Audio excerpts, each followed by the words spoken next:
Hello, fellow mini bike enthusiasts. This is my Coleman BT200X that I bought last April. I built the stand.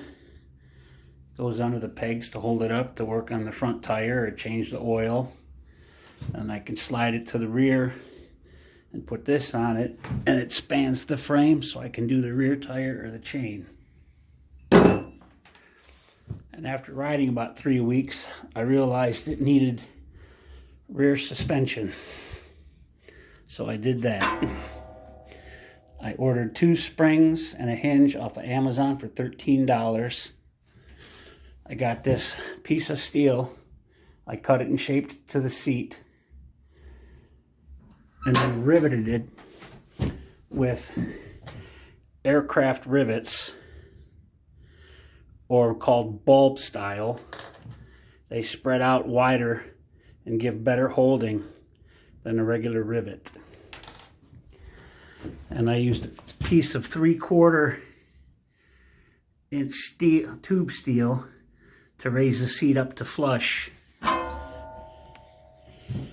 And I took the rear seat bracket off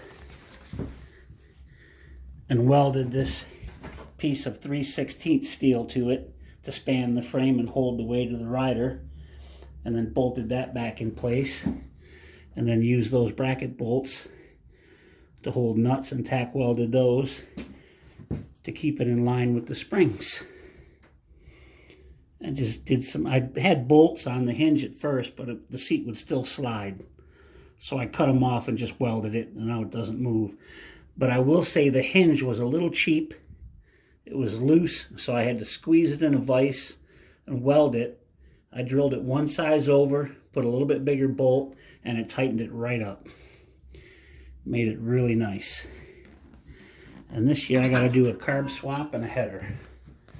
But that's my bike.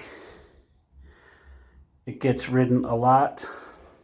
You can tell by the rear tires, almost worn down to nothing in less than a year. I hope you all like it, and the suspension works great. I'm 6 foot, 290, and that 3 inches helps so much and is so comfortable.